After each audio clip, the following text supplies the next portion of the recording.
The day I walked out of Hawthorne Dynamics, I wasn't just fired. I was humiliated. They said I lacked leadership, vision, and grit. The moment my ID card hit the desk, laughter filled the hall like static. I remember gripping that last paycheck, knowing it was the end, or so they thought. 3 years later, I'm back. Not as a visitor, but as the man who owns it all. Every smirk, every whispered insult. They built the fire that carried me here. And as I push open the same glass doors, silence replaces laughter. Power doesn't shout. It arrives quietly, wearing your old scars like armor. Would you forgive the ones who mocked your downfall? Would you still want to be seen, or stay a mystery to them? What if revenge was the only way to make peace with your past? 3 years ago, I had no money, no direction. Just pride and a shattered ego. I spent nights drafting ideas that went nowhere, learning from failure after failure until one caught fire. A small startup, one client, then another. I never chased success. I chased proof. Every rejection was fuel. Every memory of their laughter sharpened my focus.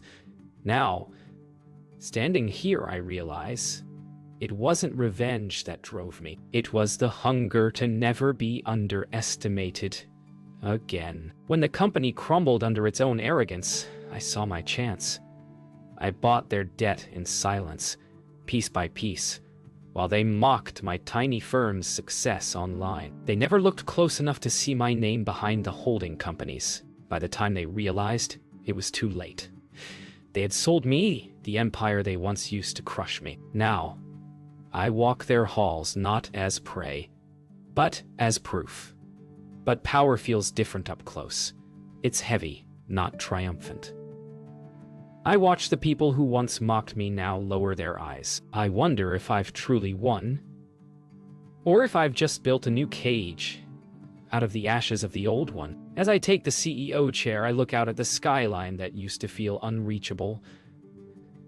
The city doesn't laugh anymore. It listens. I realize revenge doesn't heal, but it clears the path to peace. The past will always echo here, but so will the sound of my return. Success doesn't sound like applause. It's quieter, colder. In the weeks after I took over, the same people who mocked me now rushed to please me. "Congratulations, Mr. Cole," they said, like we shared a victory. But behind their smiles, I saw fear. The same fear I once felt walking these halls. Power changes everything, even how people look at you.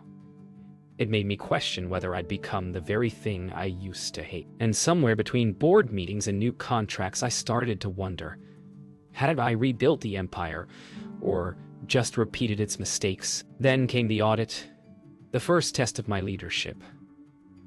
Old contracts, buried under years of corporate ego, began to surface.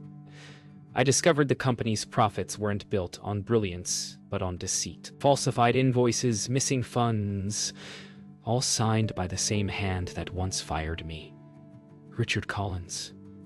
I stared at the files, realizing that justice had walked straight into my hands. But revenge isn't as sweet when the truth tastes like betrayal. The board wanted to sweep it under the rug, protect the company's name, not its integrity.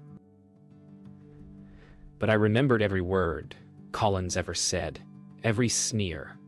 "You're replaceable, not anymore." I called a meeting that morning, not for vengeance, but for truth. I wanted them to see what happens when power hides behind lies. My voice didn't shake this time. Neither did my hands. When Collins realized what I knew, he tried to talk his way out. "You don't understand, Ethan," he said, eyes desperate. "It's how the game's played."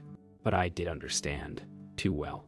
I used to believe you had to play dirty to win. Now I see the real game is surviving with your soul intact. I told him he was finished, not because I hated him, but because I couldn't become him. His silence after that said more than any apology could. After Collins left, the silence in my office felt heavier than triumph. I stared out at the city that once rejected me, now glowing beneath my name. Power can rebuild your life, but it can't rebuild what pride destroys. I didn't laugh. I didn't celebrate. I just sat there, wondering if I'd spent 3 years chasing victory when I should have been chasing peace. Sometimes the hardest part of winning is realizing what it cost. After the scandal broke and Collins disappeared from the headlines, the company hailed me as a savior. But behind every success story, there's a silence that no one asks about. I went home to an empty apartment, one filled with awards and screens, but no laughter, no warmth. I'd chased power for so long that I'd forgotten who I wanted to share it with. The view from the top is breathtaking, but it's lonelier than failure ever was. Sometimes the echo of applause fades faster than the sound of someone who used to believe in you. Claire left a year before my rise. She said I was building an empire for ghosts. I laughed at the time, too focused on proving myself to hear the truth in her voice. Now, every corner of my success feels haunted by the space she left behind. You can win the world, but if no one's waiting when you come home, what did you really win? When I heard Claire had opened her own design studio, I wanted to visit, to tell her I finally made it. But deep down, I knew she didn't care about the title or the money. She'd cared about who I was before ambition took over. Still, something inside me needed closure. A truth that no boardroom could give. So I went, not as the CEO she once doubted, but as the man who finally understood why she left. She didn't look surprised to see me, just calm. You finally made it, she said, but her tone wasn't pride. It was understanding. We talked, not about the past or what went wrong, but about what mattered now. I realized I hadn't come for forgiveness. I came to remember who I was before I started running. And for the first time in years, I didn't feel like the boy they fired or the man who conquered them. I just felt human again. That night, walking back through the city, I felt something lighter inside me. Not victory, peace. For the first time, I didn't see Hawthorne Dynamics as my triumph, but as my closure. I didn't need their approval anymore. I didn't even need their fear. I just needed to let go. The man who once walked out of that building in shame was gone.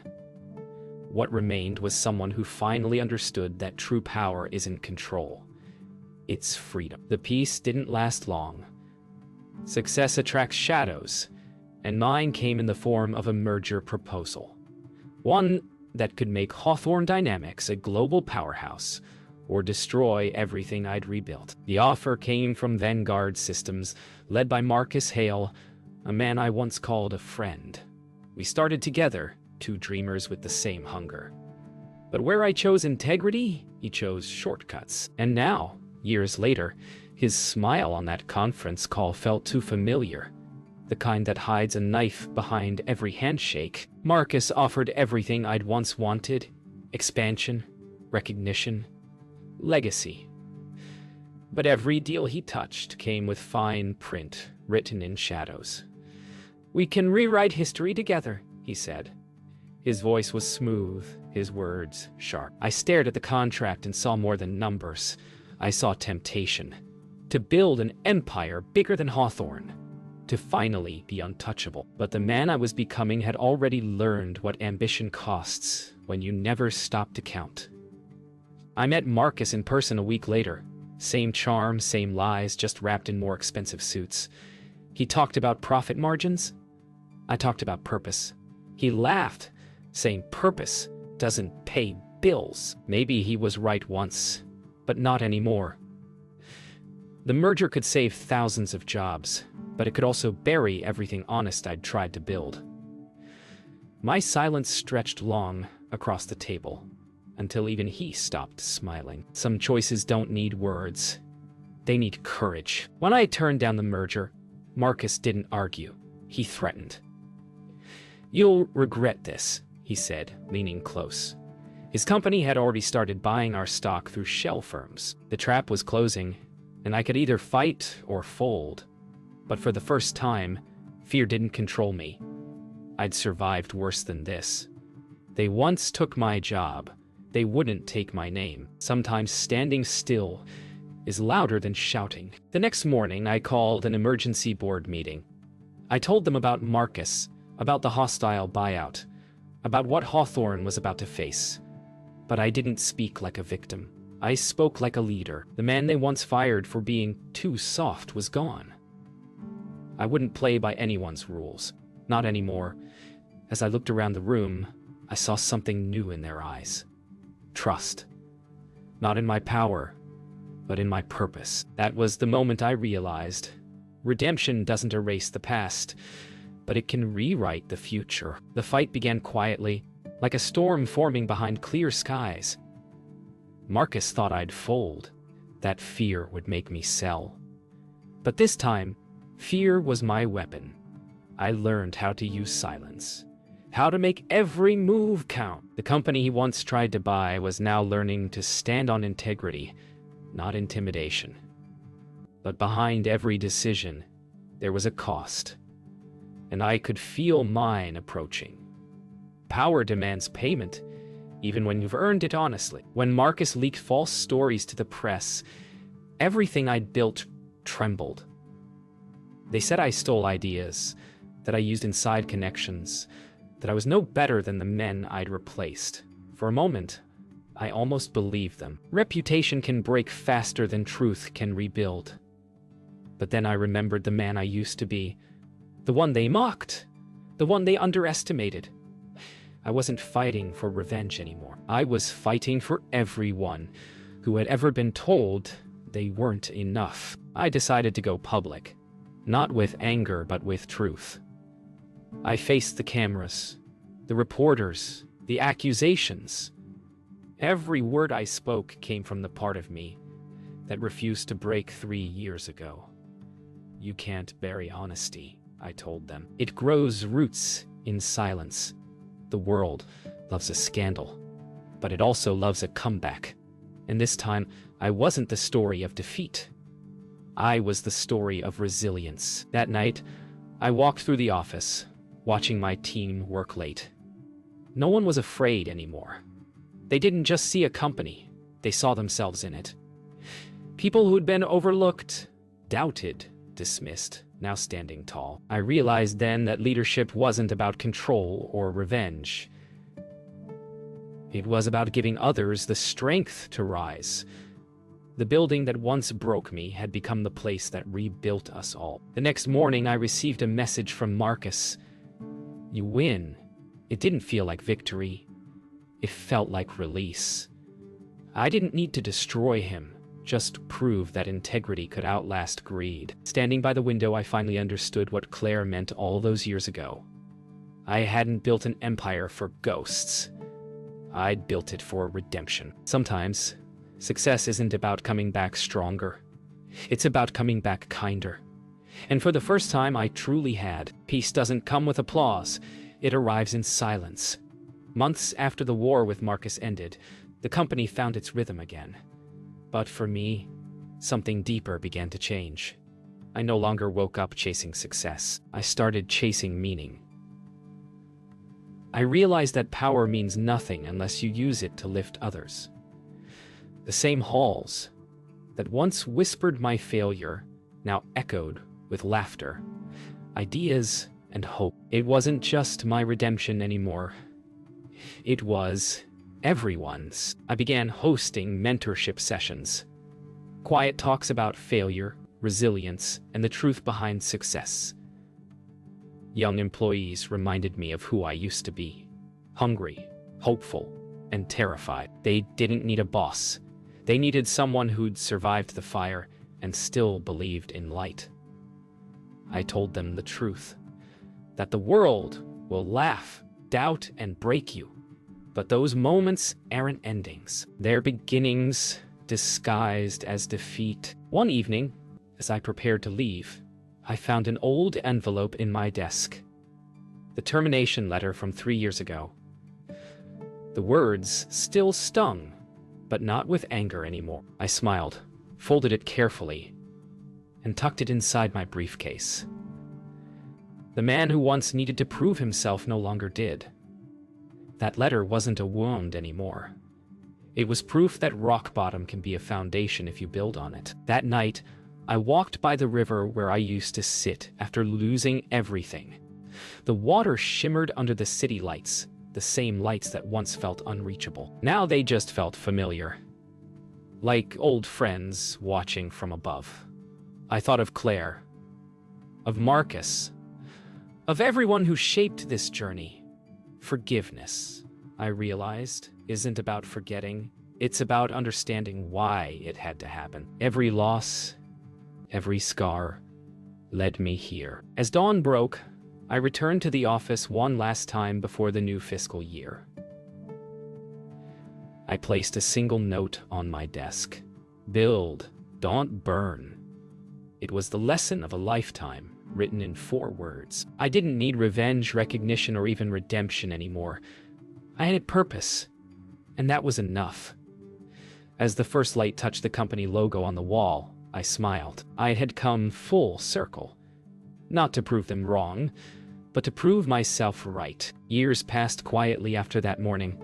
The company thrived, not because of me, but because of the people who believed in what we built together. I stepped back from the spotlight, letting new leaders rise, people who once doubted themselves as I once had. Watching them take the reins felt like watching my younger self finally win for all the right reasons. Legacy isn't about your name being remembered. It's about leaving something worth remembering. When I finally stepped down, there was no grand speech, no applause, just quiet gratitude. The kind that settles deep in your chest and stays there. I left behind more than a company. I left behind a culture of belief. And as I handed over the title, I realized that my story had never been about revenge or power. It had been about transformation. The boy they fired became the man who learned to forgive, and in that forgiveness, I found freedom. After leaving the company, I traveled. Small towns, quiet places, faces that didn't know my name. It was strange and freeing to walk through crowds unseen. I met people building their dreams from nothing, just like I once did. Every story reminded me that strength isn't born from success. It's born from surviving failure. And maybe that's why I never looked back. My past had already served its purpose. Months later, I received a letter. It was from Claire. She'd seen the news of my retirement and wrote, "I'm glad you found peace. No bitterness, no nostalgia, just grace." I read those words again and again, realizing that closure doesn't come from apologies, but from acceptance. We were both different people now, walking separate paths that finally led to understanding. For the first time, I didn't miss the past. I was simply grateful it happened. Now, when I look back, I see the laughter that once broke me and the silence that rebuilt me. Life isn't a straight climb. It's a series of returns, each one teaching you something you missed the first time. I left Hawthorne Dynamics as a symbol of power, but I returned years later as a mentor, not a boss. The same building, the same walls, but a different man. They laughed when I said I'd never come back. Maybe I did come back, just not for revenge, for peace. And this time I didn't need them to see it. I already knew.